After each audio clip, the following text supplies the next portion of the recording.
The Sustainability Series is brought to you by BioCaf, the line of plant and mineral-based coffee equipment cleaners from Ernex.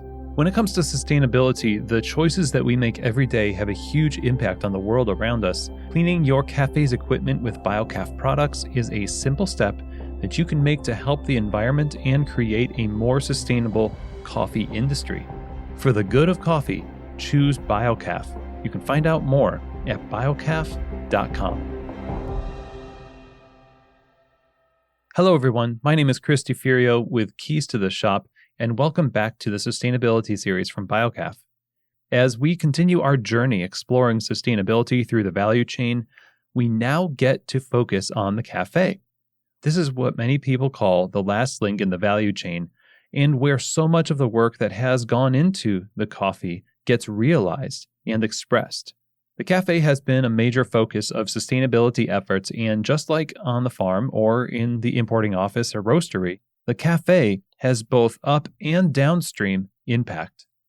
I don't think you can separate people from the sustainability equation. Like it's just a very important part of at least how we view sustainability, which is holistically. So we like to talk about the triple bottom line approach, which is people, planet, and profit.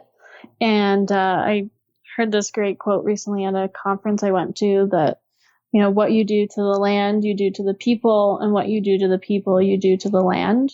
You know, the people and the environment are just inexorably intertwined. And that's definitely how we look at sustainability. It's not just about the environment. Karen Lichtig is the Marketing and Sustainability Director for Nosa Familia Coffee. Nosa Familia is a Portland, Oregon-based roaster and certified B Corp that was founded in 2004 by Brazilian native Augusto Carneiro, whose family has been growing coffee in the highlands of Brazil since the 1890s.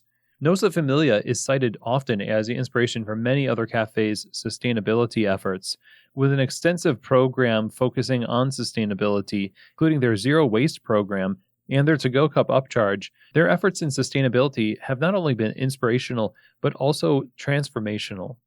A lot of it goes back to how we treat our employees and what are the relationships we have with our suppliers, and how do we communicate with our producers, and how we treat our customers, how that carries through in the cafes and service.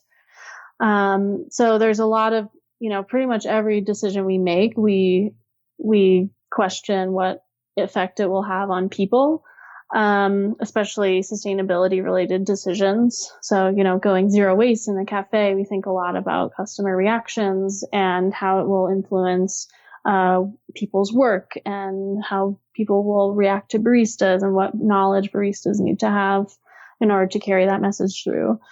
Taking on sustainability programs in the cafe can be challenging. It takes a long-term commitment to change the normal operating structure of a cafe, and in order to sustain those sustainability efforts, we have to have a strong sense of values that guide us. Karen talks a bit more about where Nosa Familia's values come from. I think the company's value really stems from how Augusto sees sustainability and the values that he's brought along with him from the farms in Brazil that have been running since the 1890s, and what he's seen and been given from his family of showing how a farm is able to be sustained and what you have to do to take care of the land and the earth, and take care of the people, and literally every step in your supply chain needs to be cared for, including the environment, including people. Now, this is a wonderful point. One we hear from Erica Koss in episode 1, that we need to consider more robustly how we care for the humans involved. As Karen continues, she expounds on the idea of caring for people. We've heard this from our customers that they come to us because of how we care and what we're doing and how we show that. So that's why, you know, a lot of our marketing efforts are around our sustainability work and our community engagement work. And, you know, as someone who, you know, I don't love like self-promotion or like just kind of shamelessly talking about yourself and like how, you know, being sanctimonious really. But at a certain point, you have to like get over that so that you can share certain messages with people. Otherwise, they won't know.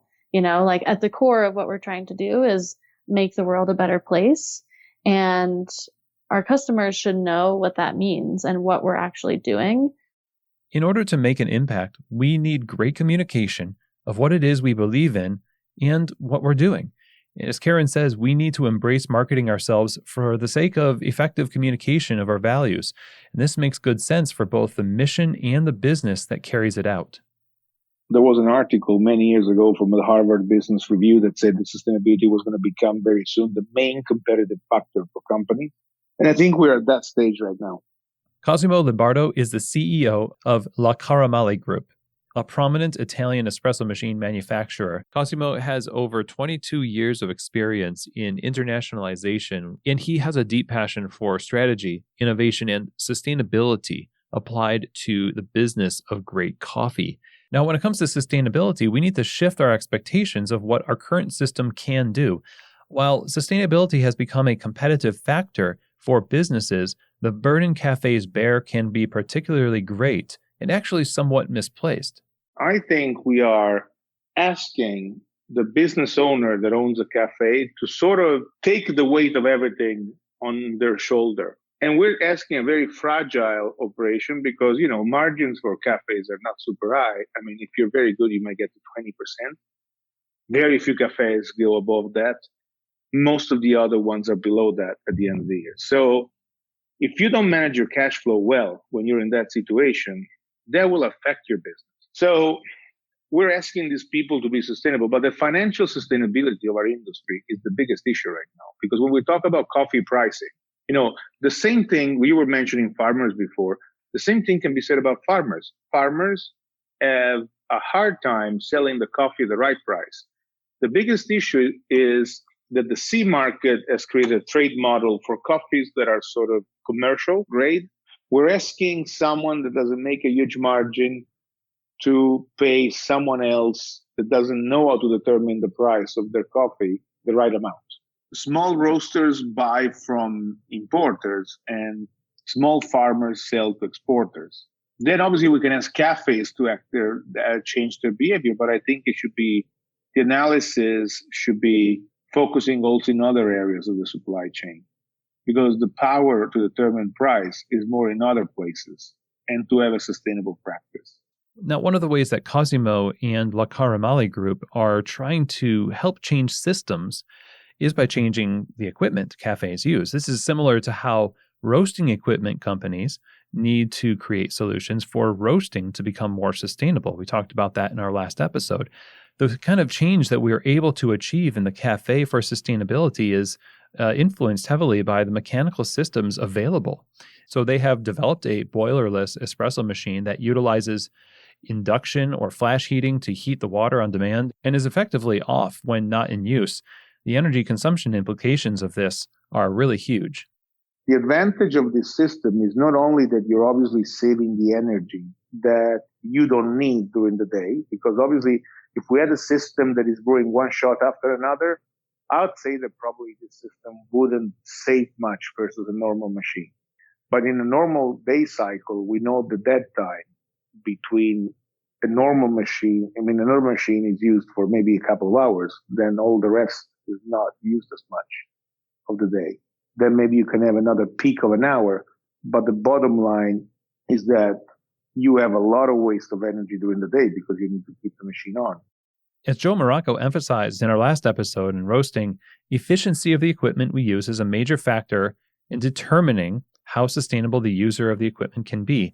As equipment manufacturers innovate to reinforce the values of sustainability, it allows operators greater possibilities of doing the same. So I think this is going to set a new benchmark in the market and a new paradigm. I don't expect it to wipe out what's out there, but I do expect it to progressively become a model of reference, not just because it uses less energy, but because it makes your business flexible. You can turn one off when you have a downtime. So each of these machines will be a module, and these modules you can have 2 or 3 on the bar. And we're trying to make it also very competitive price-wise so that it becomes accessible because of what I told you before. if sustainability or innovation is not accessible, it's not real innovation. So not only is it important for us to hold ourselves accountable for our own practices in the cafe, but also we have to demand the same from equipment manufacturers that give us the tools to make that possible.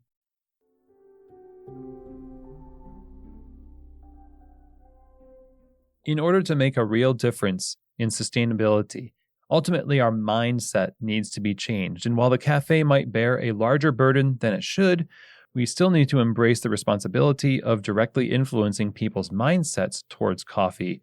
So our mindset creates potential for how successful we are in our efforts toward being sustainable businesses and the level of demand we can generate for equitable trade to become the norm.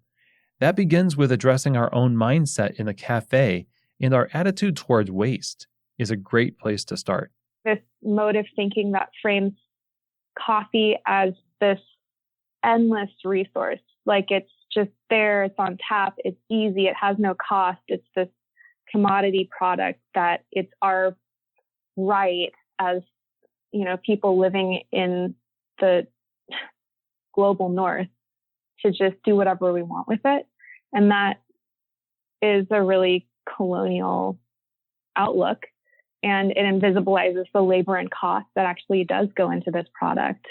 That is Umeko Motoyoshi. Umeko is an award-winning coffee writer, educator, and activist who also founded the coffee sustainability platform Wasting Coffee and authored the book Not Wasting Coffee, which won the 2019 Sprudgie Award for Best Coffee Writing. Umeko defines waste for us here and also explores the narrative given to most workers upon starting their employment in a cafe that leads to waste proliferation. Whether we pay for something or not, we can still waste it. I think we would all agree that if I'm in my house and I turn on the bathtub faucet and let the water run down the drain all day, that's a waste of water. I'm paying for it. I'm paying to throw it away without using it. And that's wasteful. So I would say for me, the definition of waste is when you're throwing it away without using it or without fully using it. A lot of people are not necessarily afraid of rocking the boat, but a lot of people are in a similar position that I was in, where you are just told over and over again that it's necessary to waste this coffee, that this retail bag of coffee is 2 weeks old, so you have to throw it away.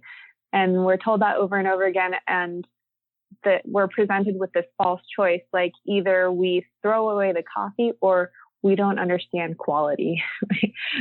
And that's really not, those aren't the only two options, but that's how it's been framed. So there's kind of a fear that maybe if we look at this and say, actually, I don't think we should throw away this coffee away, then we're risking being perceived as not good at our jobs in a way, or not really on board with quote unquote quality.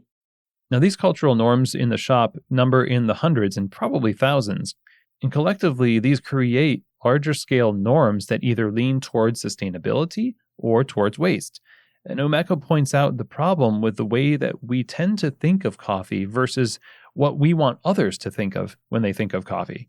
Specialty coffee is trying to put forth this value proposition that our product, our specialty coffee product, is more valuable than quote unquote commodity coffee, which also has value. But it's super confusing and it's super tangled, and the way to decipher it really is just to think about how colonialism works and how colonialism makes people think in the global north. So thinking patterns are handed down from past generations, and we can tend to approach things from a pretty narrow and privileged, entitled perspective, a product of colonialism and consumerism, no doubt. Convenience has aided in unthinking waste being embraced by cafes. And interestingly, some of what we expect in the cafe is fairly new in terms of the cafe's history. Karen Lichtig, again, from Nosa Familia, describes a model that used to be the norm that may be helpful to mindfully return to in order to tackle waste and change perceptions? One message we're trying to communicate is that this type of structure should be more of the norm just because it makes more sense. And I think it's kind of how things used to be done and how other types of like price structures in business are being structured, is that like if you get something extra and something more, you should be paying for it, right? Like if you don't need something, then you shouldn't be charged for something you don't need. So like if you, this type of thing is hated, right? But if you are going on a trip and you don't need to check a bag, like you don't have to pay for a checked bag, that kind of thing. It's not included anymore in your price, and you'll pay less if you have less of an impact. That's why you pay more sometimes to travel during rush hour, or you pay more to park in certain places. It's because like you're paying more because your choice has more of an impact in some way. And I say, like, I think this is how things used to be done because I was talking to my dad once, and like many decades ago, his family owned a donut shop, and they sold coffee, and they sold it for 5 cents for a cup and 10 cents if you needed a to-go cup. This wasn't shocking. At some point, things became like, okay, we're going to include the to-go cup. I don't know when that was. But we're trying to shift just how things are done and viewed to be more of like a logical structure of you get what you pay for. And if you need something extra, you're going to pay extra. If you don't need something, if you're bringing your own cup, you're going to pay less because it has less of an impact. So challenging mindsets around how we view coffee and waste in the coffee shop ultimately should lead us to develop systems that reinforce our values. Now, a major hurdle in the cafe is that while we might have noble aspirations for sustainable ethics, our ability to run and sustain a profitable business is often lacking.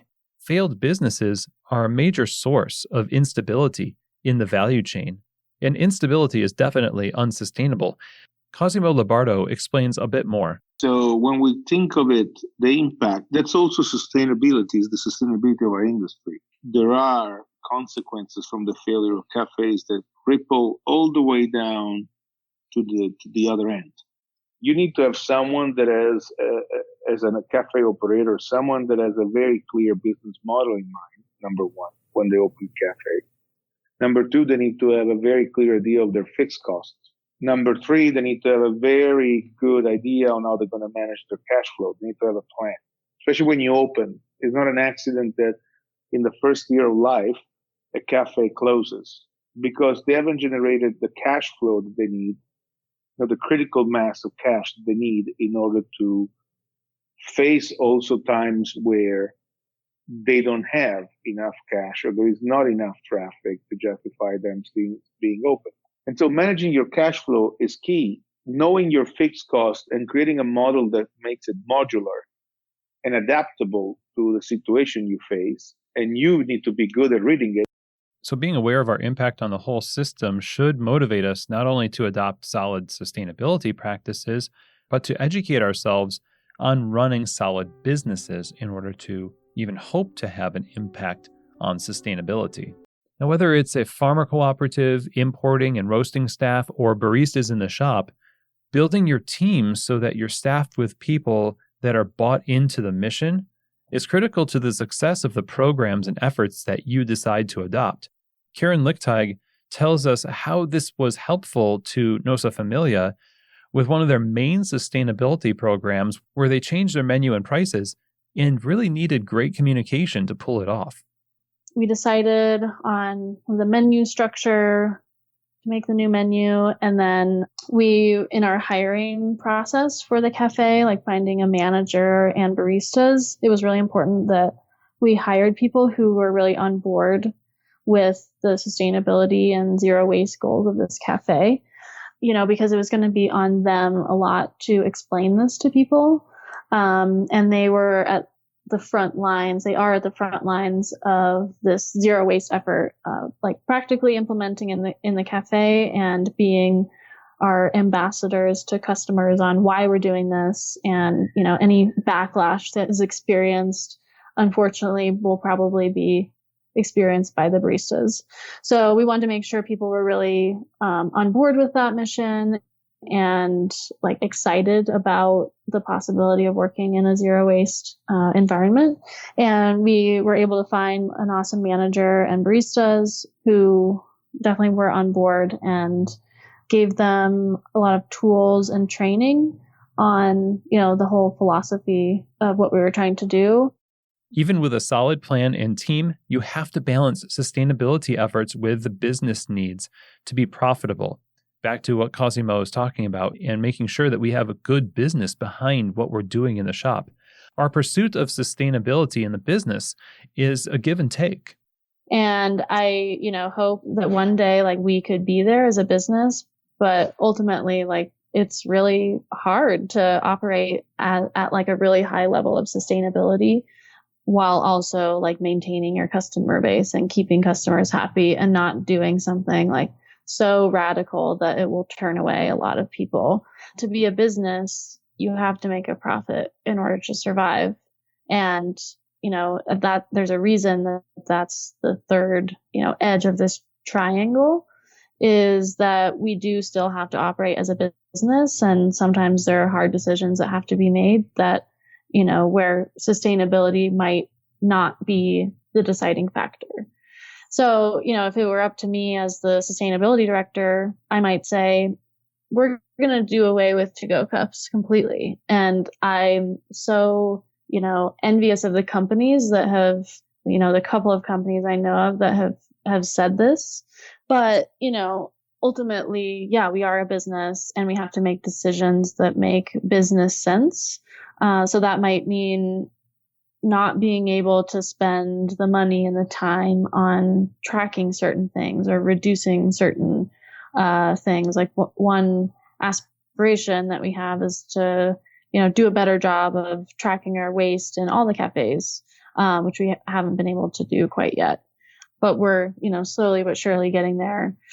On the flip side, there are a lot of decisions that can be made with sustainability in mind that make really good business sense.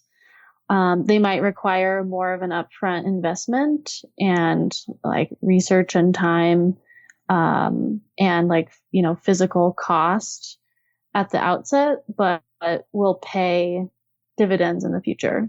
I definitely think that having a profitable cafe that continues to grow and serve more customers and, make baristas and workers happier is a more sustainable cafe.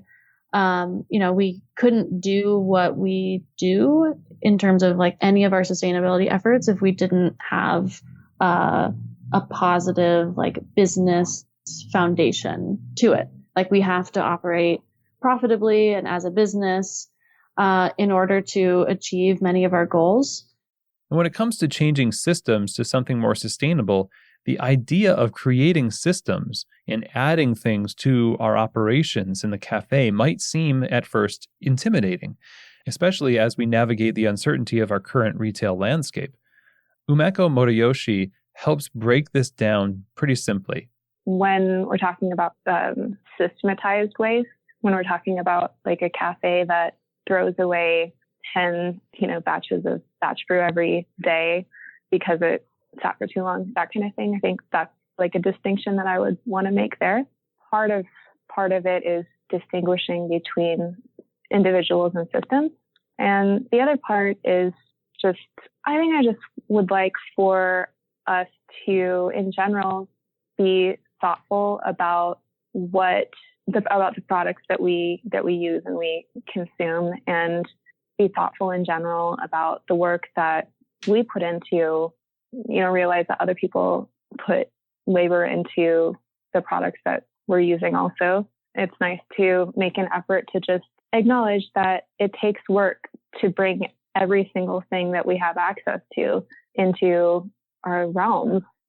In the end, this mindfulness toward coffee and efforts toward eliminating waste benefits our cafes. One thing I believe in really strongly is that reducing your coffee waste specifically, it makes sense, for the sustainability of your business. So it doesn't have to be difficult.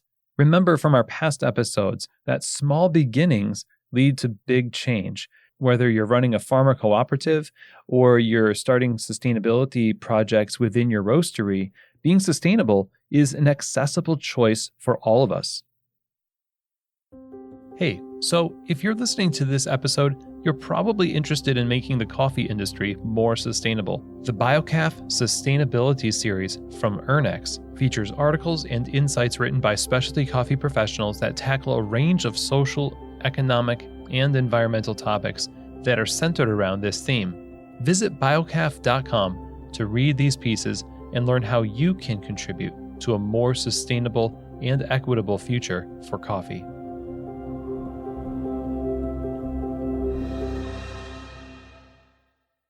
What motivates us to change?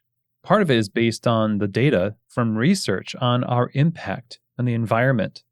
Just like the data that comes from World Coffee Research helps identify problem areas and guide the creation of solutions for coffee farms, research on cafes and their contribution to pollution, climate change, and sustainability has been huge in helping spur innovation and action. They made a study about the carbon footprint of the coffee supply chain, and they were sort of showing that a big chunk of the CO2 is generated in a cafe level.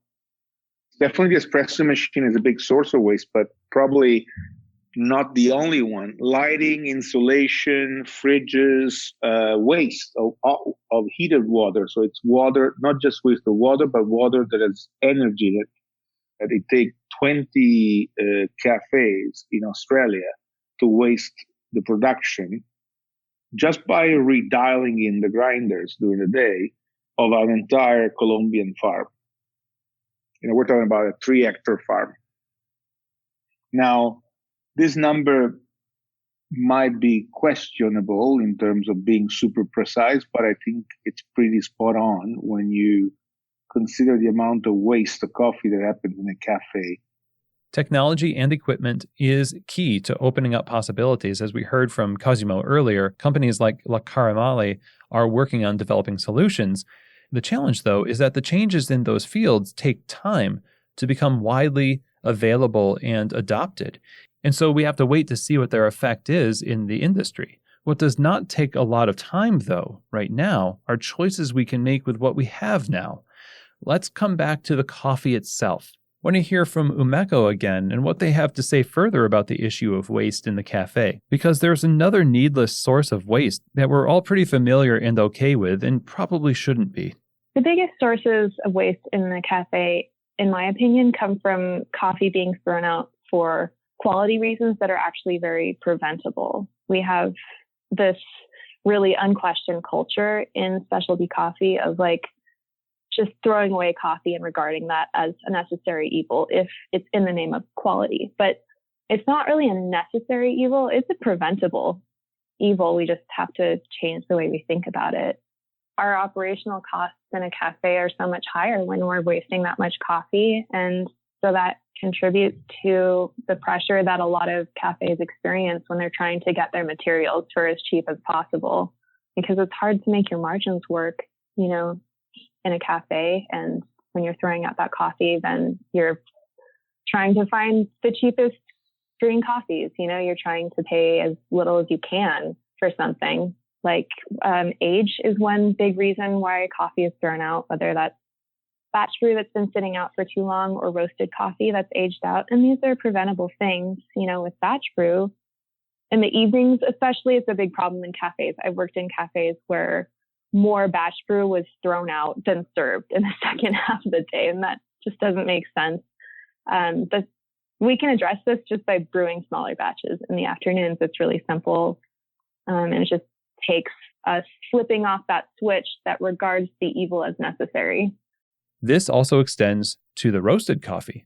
Roasted coffee also gets thrown out quite a bit, whether that's retail bags or coffee for the cafe. A lot of folks use old coffee for cold brew, and that's great.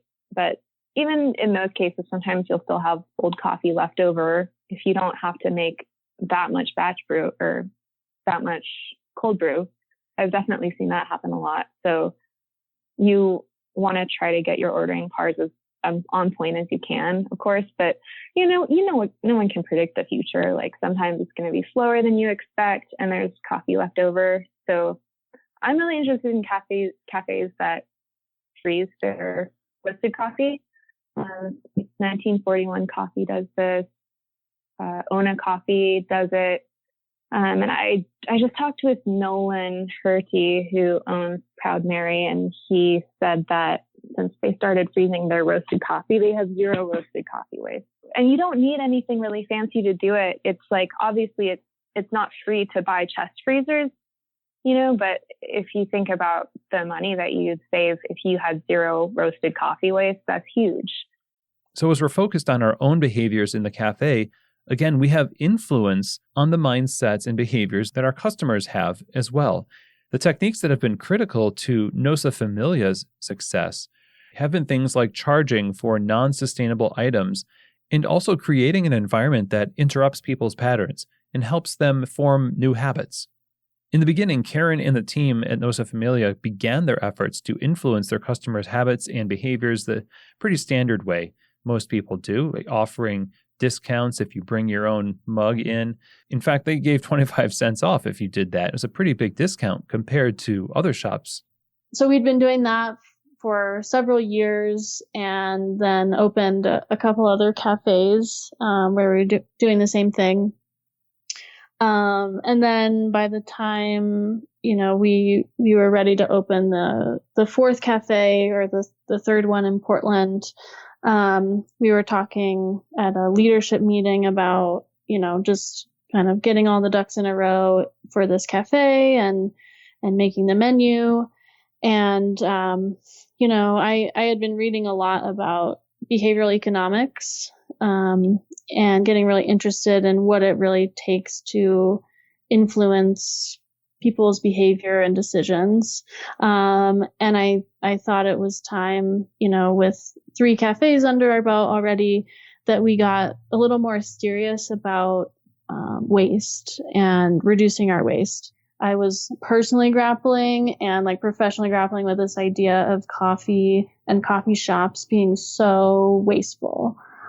Just like our industry is just tied up with the idea of waste and it's treated like it's unavoidable. Karen decided to apply what she had been learning in her studies of behavioral economics to the cafe. One thing that is really important is that people feel a loss twice as strongly as they feel a gain. So when people get a discount, it's great, but if people are charged for something, like if they have to pay more for it, they actually feel that more than getting a discount. So if you really want to influence people's behaviors and how they're making and seeing a decision, charging them more for something will have a greater impact on how they make that decision. So with this in mind, I was like, well, what if instead of operating on the normal coffee shop model of including the to-go cup in our menu prices, what if we call it out as an extra item? Because it is, right? Like a coffee cup, a single-use disposable coffee cup, it's an extra cost to the cafe itself. And it's more waste that has to cost the environment and our city to, go into the landfill. So what if we charge more for that? So when it comes to the to-go cup upcharge, we wanted people to know from the beginning that we weren't just charging this to make a profit and that we weren't just going to keep all the money that was collected for our own purposes. So from the beginning, we told people that this charge was going to be used to offset our waste and cover the cost of materials that are extra. In addition, they changed the environment of the cafe itself in order to achieve their goal of interrupting people's patterns and getting those new habits formed. One of the things we introduced actually at all of our cafes that made an even bigger difference on waste than we thought was simply not offering things or putting them out and making them available only on request. And this, making people just kind of think twice before taking something, which I think like when you have a condiment bar that's just like full of every single possible thing someone could need, like people just take. And we actually started implementing some of these things at our farmers market booth. It's little things like that can have, a big impact on reducing waste and be like really practical in an event or a cafe setting. Like it's nice to have a condiment bar that doesn't have so many things on it, right? And you brought that into the cafes as well. And, it's a little bit more work for the baristas, but, we keep them in accessible places and, if it seems like people are looking for it, we'll offer it. So not trying to shame people for taking those things, but it really has reduced the amount of those items that we're using. So now we're left with a question of what are the next steps that we should take? How we move forward in small ways can be made easier by determining what our larger long-term goals are. Karen Lichtig discusses some of their big goals at Nosa Familia and some of what they have done to create success in realizing those goals along the way. The first goal is to go carbon neutral for all the cafes. So I just actually completed our first carbon footprint assessment for the first cafe, and then we'll hopefully do the other two Portland ones where we're charging this very soon, once we figure out if we've done all this correctly for the carbon footprint assessment. So purchasing carbon offsets, and then anything left over, we're looking into like some environmental nonprofits that we could donate the money to. A lot of the why we get positive reviews has to do with the training that we've given our baristas and the knowledge that we've given them to then communicate to customers. And we also have education in our cafes. So we produce a sustainability report that we have available for reading in the cafes. We have some signage. We have more information about what, the impact of to-go cups is.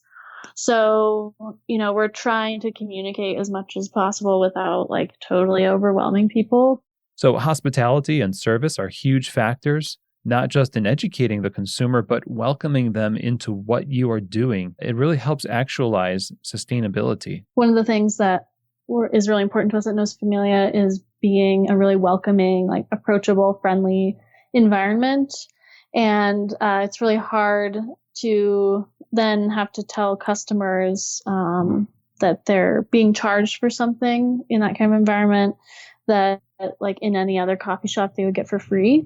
Like that's just necessarily like not as friendly, right? But in the training and the baristas and the manager were really able to spin that as a positive message of like, hey, you can get a discount for bringing your own cup and like join us on this initiative. And we're, trying to do our part in reducing waste. And just sharing that message became really about the positive side of it and it wasn't about the money or collecting a fee or penalizing people or shaming people if they needed a cup. It was really about, what can we do and like why we're charging for cups, and what we want to do to influence people to make a different decision and just like kind of think twice about, how they're drinking their coffee. And what we've seen, is at the cafe that was opened with this program, less than a third of customers are choosing to go. About half are choosing for here, and 20% are bringing their own cup, which is really stunning, especially in the amount of people bringing their own cup, because I've looked at some like national statistics, and I think a big comparison point is Starbucks rates. So to put it in perspective, from their 2018 report, Starbucks reported that 1.3% of their customers bring their own cups. And it's actually down from their rates in like 2005 and 2008. Like they've set goals to increase the number of people bringing their own cup, but it's actually gone down. So they're at 1.3%. We're at 20% in this cafe. So a massive difference. A common refrain in this series is that obsessing about broader impact can be too big of a perspective to take when trying to make a difference where you are. It can feel abstract to think about how does this affect the larger industry? Does this have an effect on the larger industry? And I kind of would say, like, you don't actually have to worry about that so much, just because it makes so much sense for your business individually to make these kinds of changes, because everyone wants to increase their margins, right? For your business. No one's going to say no to that. And I think that when we're motivated by trying to understand how this can change the world, it can get a little abstract, but it's right in front of us that there's this immediate impact on the health of the business. And that, I think that is absolutely makes sense, and it's fine to be motivated by that. And then when we see a lot of businesses making that change, then it does add up to a larger impact.